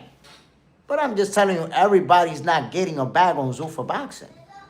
I watched the second Zuffa where a fighter won, and he was like, "Yo, Dana, give me the bonus, man. I got a family to feed." So everybody on Zuffa boxing, my G's, not making millions of dollars. You could be sure of that. On lace kicks, I honestly don't think Connor's worth 15 mils. But hell, who am I to say what he deserved? Now listen, as a fighter, you gotta maximize your potential. You gotta get as much as you can. But here's what I think happened. I think they said we giving him 15 mil for one fight so that Eddie Hearn and nobody else matched that offer. Because ain't nobody giving Conor Ben 15 million for one fight. Nobody. So like we say these 15 million for one fight, nobody's going to have the opportunity to match that offer because they won't want to. Then later on down the line, we're going to find out that the 15 million is not just for one fight. Wait and see. Remember I told you that. Quib.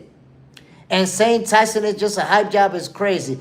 Look, that's when people say Mike Tyson is a hype job, that's usually or people who don't know shit about boxing or people who's looking for some attention. They want some attention from us. They want us to respond to them. We don't got time. When you say goofy shit like that, I just say you on a 24-hour break. You could come back tomorrow and say something dumb again and I'll block your ass. Joseph, people don't remember that I'll be back. Free Mike Tyson t-shirt with the face of it as a kid. Mike Tyson, man, like I told ya, his record for youngest heavyweight champion of the world is 40 years old. In 40 years, nobody's been able to do it. That right there tells you what you need to know.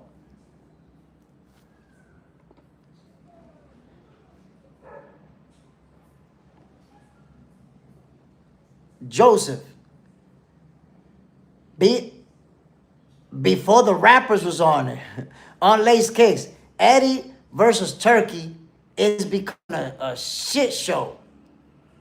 Whoa, Boxing Junkie with the super chat vibes. Salute, family. Bam. Now, listen, forget about Eddie and Turkey. I want to know what's going to be up with Eddie Hearn and Dana White. Dana White said he's willing to, if Eddie want to fight, I'll fight him. And Eddie said, I'll put the beats on him. I'll spark him out if we fight. And Eddie said, yo, they'll give us a fortune to fight each other. Netflix will give us a fortune to get in the ring.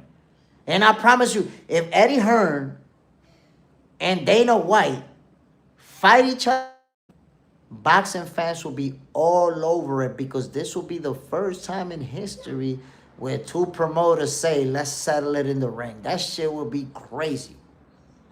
Salvador, Tyson DNA, one of a kind, bro. Tyson was just different. If you saw Mike Tyson in his prime, Tyson was different. We've never seen a heavyweight like Mike Tyson before him. We've never seen a heavyweight like Mike Tyson after him. There's no other. Mike Tyson is the only guy that you actually saw his opponents be scared of him. Remember that ring walk with the black boots, black shorts, cut up towel over his head? I seen boxers looking at Mike Tyson from the ring as he approaching like this. Like the deer in the headlight look, like I'm about to get fucked up tonight. Nobody has been scarier than Mike Tyson. In most cases, fighters, they ain't scared of each other. They there to fight. Whoever win, whoever lose, lose. But that's what we do. We fight. But people used to be scared of Mike Tyson, bro. Scared. Aroma Sound, that 15 mil probably include a 10 million signing bonus, but he's not going to really get 5 million for the fight. I told you, man, I think that shit is going to turn out to be like a 3-fight deal or a 4-fight deal. And if it's a 4-fight deal, then he's not getting the amount of money that people thought he was getting per fight. How? Iron Mike making it from where he came from forever makes him a winner. And he became, he's a two-time heavyweight champion of the world.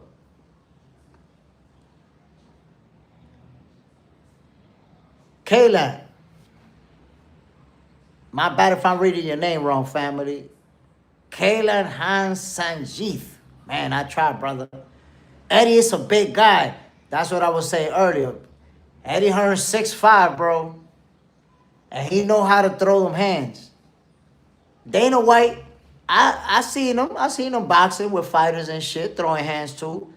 But Eddie Hearn looked sharper throwing the hand. I didn't see him fighting. I seen him working with the pads and shit. But he looks sharper than Dana. He's a lot bigger. And he's 10 years younger. I think he put the beats on Dana White. I think he put the beats on him. But I gotta say, that would be a crazy, crazy fight if it happened. I don't think it's gonna happen. But just the fact that they talked about it, I find that interesting. Queen, this is like saying Joe Frazier and George Foreman were just hype fights for Muhammad Ali just to make the fight more interesting. Black shoes, no robe, no socks, all business. Mike Tyson was a different animal, bro. We ain't never seen a Mike Tyson's. Since Mike Tyson, there hasn't been another guy like that. That ferociousness. Scary like that. No, we ain't never seen that. Joseph, Mike got even more love from the hood when he got locked up. Everyone loved Tyson. Latin, black, white boys. Yeah, Mike Tyson had everybody. Everybody got that love for him. And to see what he was able to overcome. My peoples. Devin Haney versus Rollies. This fight is about to go down, y'all. This fight is about to go down. And I'm telling you, it's going to be a good one. Devin Haney and Rollies, they really going to go at it. I think Rollies feels like he could knock Devin Haney out. He feels like he got the power to hurt him, to even get him out of there. So we're going to see, we're going to see a guy that is going to step in there trying to hurt Devin Haney. And then we're going to see a Devin Haney who is Debo Dev. In the welterweight division, is Debo. We're going to see Debo Dev versus Rollies. That's a good fight, my peoples. I'm looking forward to it. Which, by the way, seeing that these two guys are going to fight each other, I felt like that was going to open the door for Ryan Garcia versus Shakur Stevenson.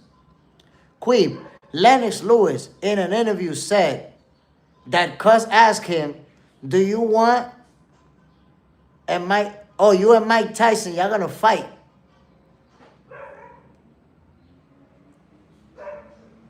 Cus asked him, do you want you and Mike Tyson to fight?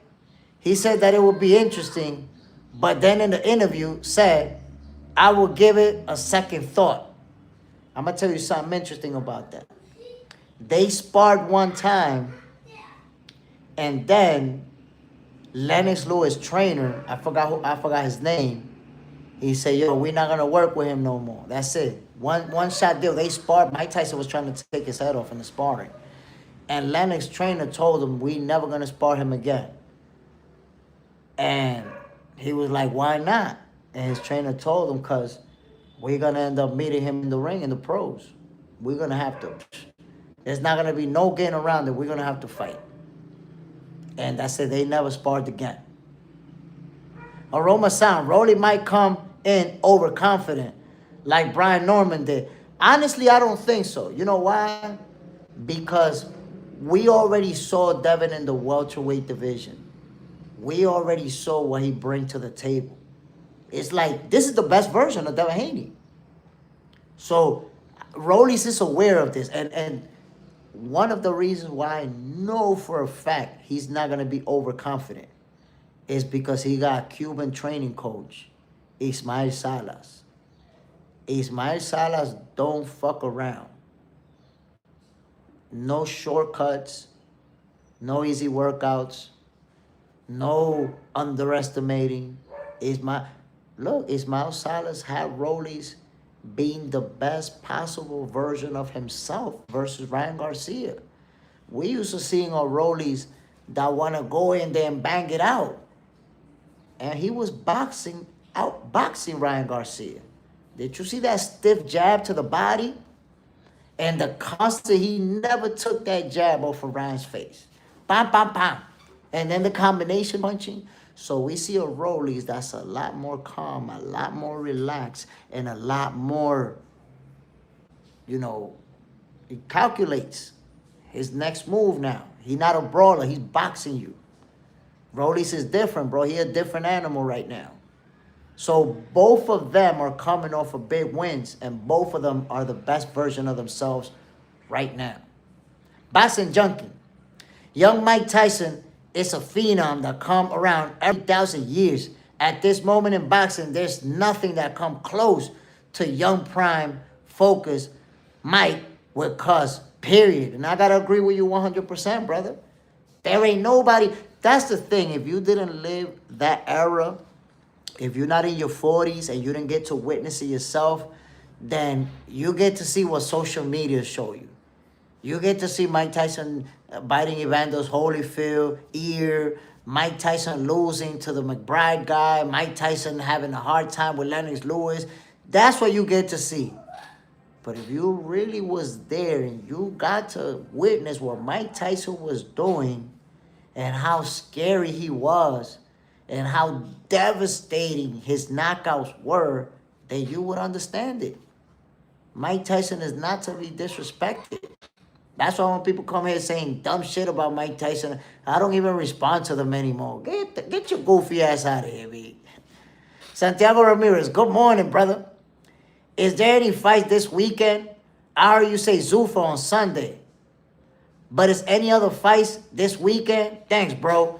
So, I know that there's some fights tonight, but not off the top of my head, my guy. It's not, you know, none of the big names, none of the major players are fighting, but there are some fights.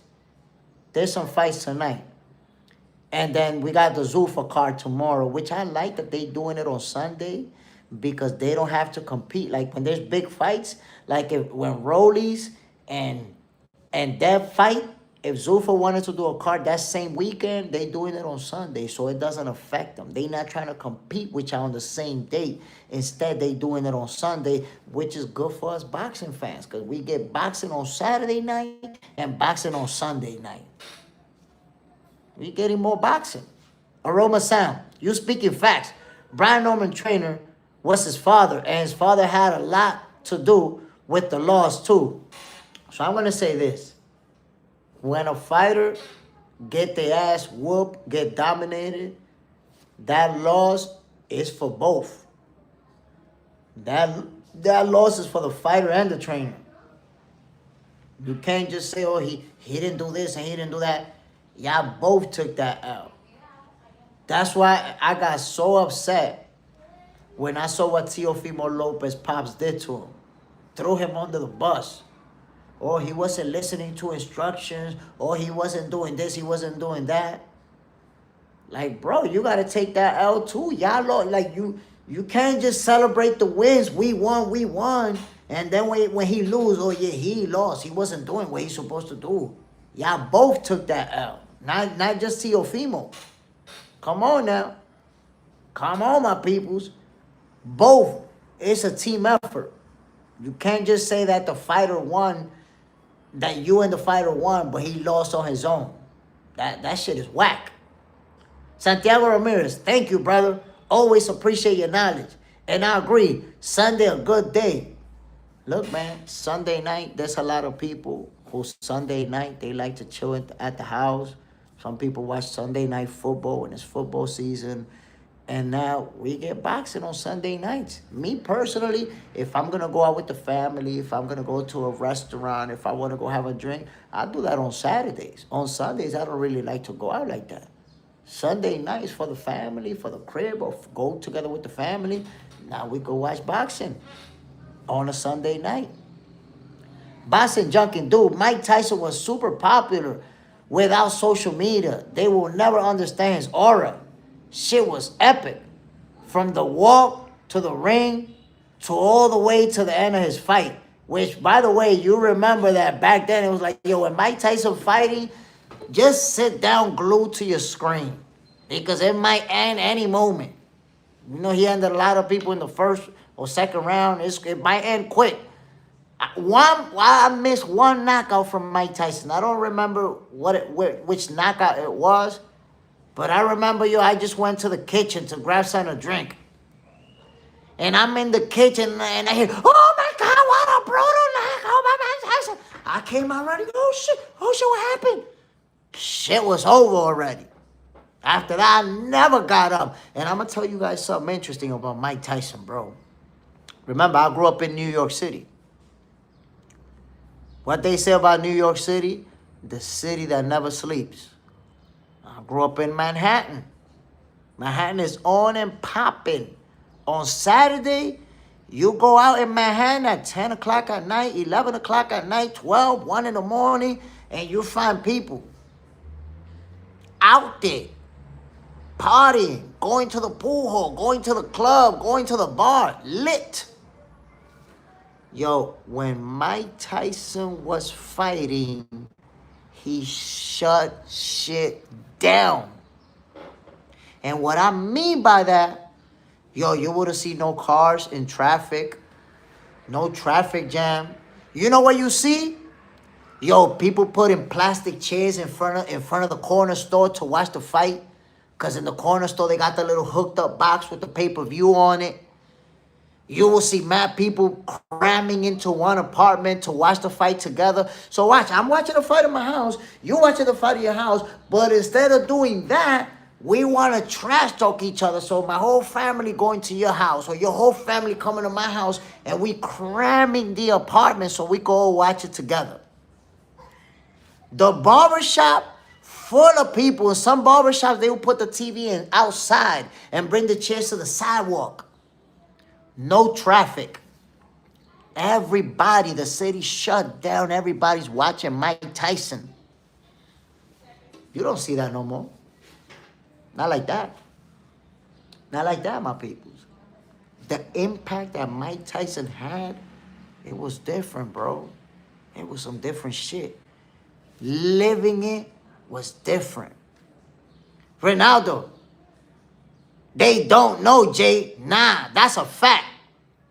You go to the bathroom and may miss the fight, man. I'm telling you, I missed it one time. I just, what a knockout by Mike Tyson. Came out running. It was all over. I was mad as hell. The letter M, yo, Jay Smith. You remember the hot box with the button in the back to fix the clearance when the screen was cutting up? Of course. Of course, my brother. Sometimes they came with a little black button and sometimes it was black or red. You would go like that to, it was a real small button. You just go, we all had the hooked up box. We all had it. Ronaldo, Tyson did it without YouTube. It was different. Family came together for Mike Tyson. Bro, family members that don't even talk to each other, that don't even like each other, all in the same apartment enjoying the Mike Tyson fight. It was different, bro. And to have that level of impact when social media didn't even exist. No social media, no Facebook, none of that shit. Even Google didn't exist back then. All of the muscle of TV alone. The letter M. Some of my best time. Tyson fights was epic. It was different. That's why y'all see, man, I don't be standing for the Mike Tyson disrespect. I don't be dealing with that. My peoples. My peoples. I want to bring this to your attention real quick. Eddie Hearn is fighting back against Dana White. Is it Tom Aspirin? What's his name again? UFC heavyweight world champion. If y'all could tell me what's his name again? Eddie Hearn signed him to a management deal. So now Matchroom, he signed to Matchroom. And I think that was a move from Eddie Hearn because, okay, Dana White, you signed Jai Opataya, you signed Conor Benn. I'm going to start showing your guys that we can sign them too. I'm going to start signing your guys. Because Eddie Hearn, Aspinall. Is it Tom Aspinall? Heavyweight champion of the world in his prime. Tom Aspinall, there you go. So Eddie Hearn is saying, you know what, Dana? You're going to be going after my guys. I'm going to be going after your guys. That's why I'm trying to tell you that Zuffa Boxing is bringing competition to the game. Oh, Tom Aspinall, there you go. There you go. This is a heavyweight champion. A UFC heavyweight champion of the world. A lot of people consider him the best. Matter of fact, John Jones and everything. And people feel like he's going to smoke John Jones. And you know what? He a tough fight because I heard John Jones talking about like, yo, nah, I don't need to fight him. That's a tough fight, but I don't need the type of fight. I don't need it. This guy's that good.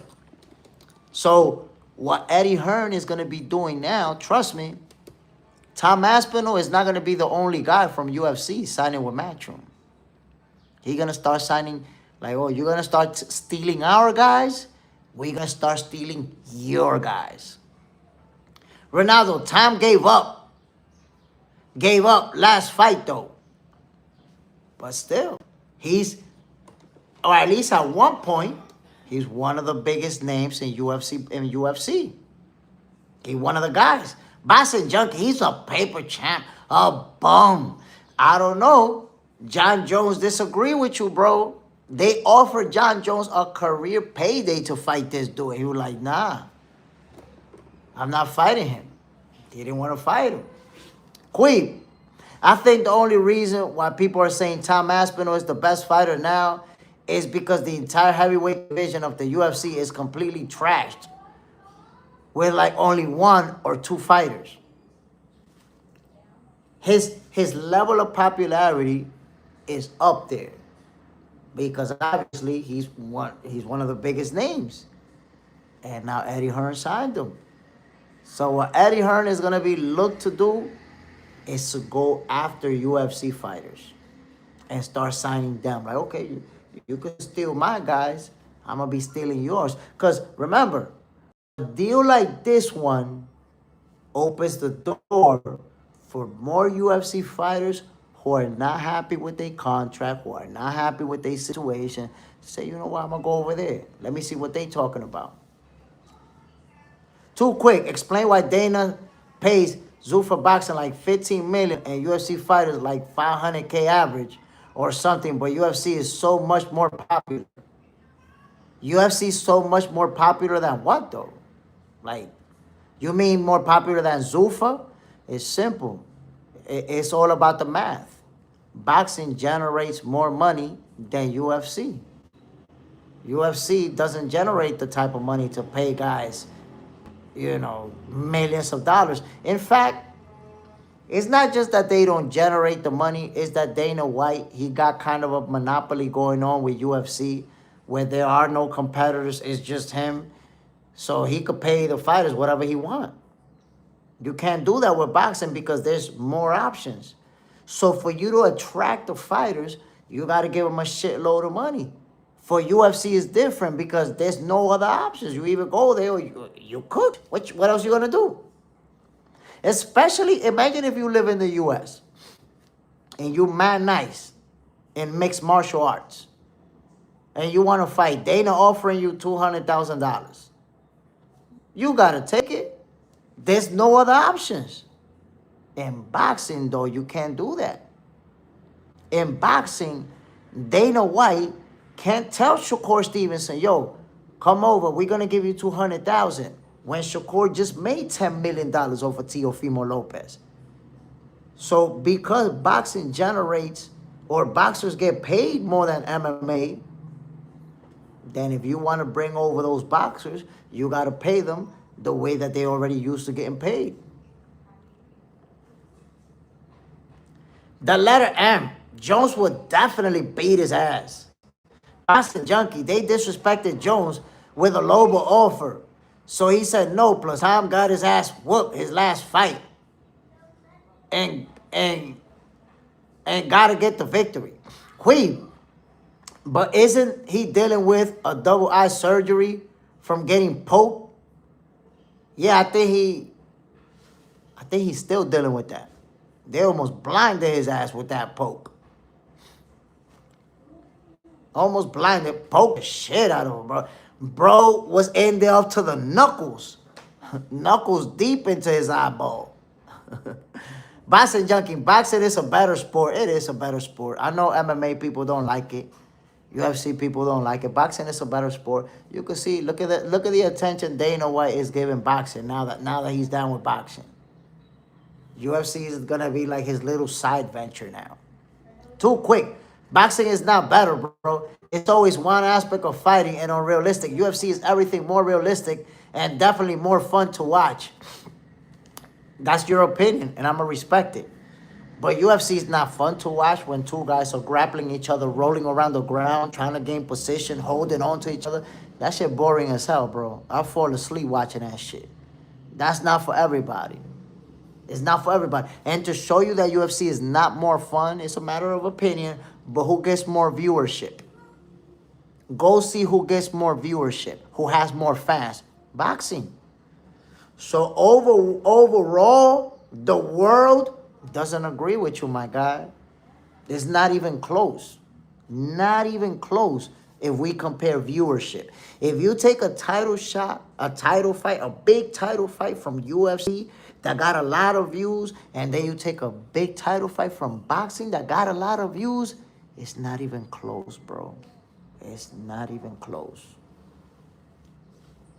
UFC is not even close to boxing. Quick, because the UFC is legitimately the only MMA promoter that competes. Bellator is gone. PFL can't compete. One championship can't compete. All the best fighters go to UFC anyway. Dana don't have to worry. That's the thing. For Dana White, he got a monopoly in UFC in the US. So if you wanna compete in MMA, UFC is your only option. You gotta take whatever they pay you. But in boxing, there's a lot of options, a lot of big options. You could go with Top Rank. You could go with Matchroom. You could go with Queensbury. You could go with PBC. There's a lot of options that are paying people a lot of money. The letter M, Knuckle Deep podcast his ass. Yo, he was trying to take his eyeball out with that one. Pause the track. It's a more refined talent. Wait, but I don't think Tom is a good choice to promote the idea of MMA fighters, especially UFC fighters, going to Eddie because about how the state of the heavyweight division is. Honestly, I think that it's a good move from Eddie Hearn and Matchroom. You know why? Because they diversify. That's going to open the door for more UFC guys to sign deals with Eddie Hearn. Because remember, they're not signing deal with Eddie Hearn to become boxers. They still going to be MMA fighters, but they being managed by Eddie Hearn, by Matchroom. Pause the track. I know you were done talking about UFC. A good boxer in UFC, Ilia Topuria, bro, can throw hands. No. Ilia Topuria can throw hands in UFC. He can throw hands for MMA fighter. If he go to boxing, he getting beat up. They getting beat up. He's the name that people float out the most. Ilia Topuria. Listen, if he goes in his own weight class and goes to boxing, he get beat up and made to look bad. Nobody in UFC is... There's a reason why nobody in UFC has ever accomplished anything in boxing.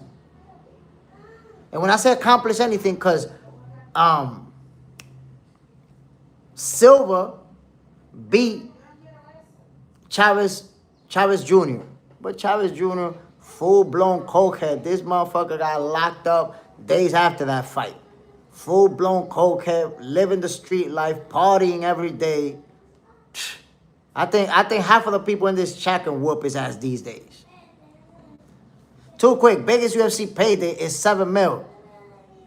In boxing, it's like $350 million, but UFC is still more realistic John Jones whoops any other boxer. But you see, you're not being realistic, my brother. You know why? Too quick, you're not being realistic. Bro, professional fighters ain't going walking around fighting in the streets, my guy. You're talking about John Jones will beat any boxer. Ain't nobody fighting in the streets, so he wouldn't beat nobody in the streets because these people are wealthy, bro. So you could have an imaginary street fight in your head and John Jones whooping everybody in an imaginary fight in the head. But imaginary fights ain't putting money in your pockets, my guy. They not. And if John Jones try to step in a ring with a boxer and box, he will get absolutely pummeled. Brutalized. You see, that's the problem. And that's what people don't understand. Explain Francis Ngannou. But Francis Ngannou got knocked out by AJ, bro, brutally. Brutally. Well, what do you need me to explain about that? He got knocked out brutally. But here's the thing. MMA, right? In UFC, when you do MMA, you do everything. You punch, you kick, you grapple, you knee, you elbow, you do all that stuff, right? But here's what I want you to consider. Because MMA guys know how to punch, a lot of them think, I could punch, I'm a good striker, so I could go to boxing and box. No. There's different levels. There's different levels of boxing, different levels of punching, different techniques. Punching with them little MMA gloves, that's why people like, Ilia Topuria. Punching with them little ass MMA gloves is not the same as getting in the ring and boxing. That's what people don't understand. It's different. When you get in the ring, you don't have no other options. It's just these two right here. And when it comes to just these two, no MMA guy is going to boxing and having any success. You might be the washed up fighter. You might be the cokehead fighter. But you're not going to beat an elite level fighter. If you're MMA, I'm going to put it to you like this. You could take world championship caliber MMA guys and put them in the ring with blue chip amateur boxers and they getting cooked. Remember I told you that. Blue chip amateur boxers will cook MMA world champions in the ring. And it's not even going to be close. Like, you're getting embarrassed. Embarrassed out there. Not even close. So that's the problem, that MMA guys be thinking that they could box because they're good strikers. I had MMA fans tell me, nah, but this guy's a good striker. He can do it in boxing. You don't understand that striking with those little gloves in MMA is not the same as boxing. And here's the deal that people don't understand too. I'm going to give you a factor. Let's say I'm an MMA guy. If I'm an MMA guy, I can take a kick and punch you. If I'm an MMA guy, I could fake a knee and Superman punch you. I could grab you and punch you. There's a lot of things that you could do to punch your opponent, to strike your opponent in MMA. But when that MMA come over to boxing, when that MMA fighter come over to boxing, we just got these two. You can't fake a knee. You can't fake an elbow. You can't hit me with nothing else. It's just these two. So that's why MMA guys, they get cooked in boxing, because we over here in boxing, we only focus on these. We only attack with these. You attack with your whole body. So when we take away all your weapons, when we take away your knee, your elbow, your grappling, when we take away all of that, and all you got is this, you don't got it like the boxer. You don't even have a chance. Why you think you never seen an MMA guy go to boxing and win a title as a boxer, or beat an elite level fighter as a boxer? And you never gonna see it. You're never gonna see it. It's never gonna happen. The letter M. Strikers in the ring don't cut. Don't cut it. You need to understand the sweet science of boxing. There you go right there. It's all about the sweet science. MMA and the sweet science is two different sports. You see, boxers, they don't think that they could go in the octagon because they know I don't train with kicking. I don't train with grappling. I don't. The fuck I'm gonna do over there? Boxers understand that they don't belong in the octagon. But MMA guys, they don't understand that they don't belong in the ring. That's why they stay getting their ass kicked by boxers. It's just that simple. Big boss. A boxer can beat an MMA guy with just jab the shit out of him. Of course. Joseph. One is chess and the other one is checkers, my G. No. Honestly, I think they both chess. They're both chess. They're both a sport that you gotta have a high IQ, a high fighting IQ to be successful at it. But they're two different sports. People thinking that an MMA guy is gonna beat a boxer in boxing because he's a good striker, they don't even realize how goofy that is. A good striker don't make you a good boxer. It's two different sports. Boxing track. In boxing, it's completely different. They get tied up. Refs separate them. There's a lot of ways boxers know how to restart their arm during the fight. Boxers know how to get tied up. It's different. It's a different ball game. It's a different ball game. You can't even compare it. My peoples, I'm about to end this episode of Boxing for Breakfast. I hope that you guys enjoyed this Saturday edition. Since there's going to be some fights tomorrow, Zuffa Boxing is going to be on. There's some fights tonight. I'm just not sure which fights. But there's some fights tonight.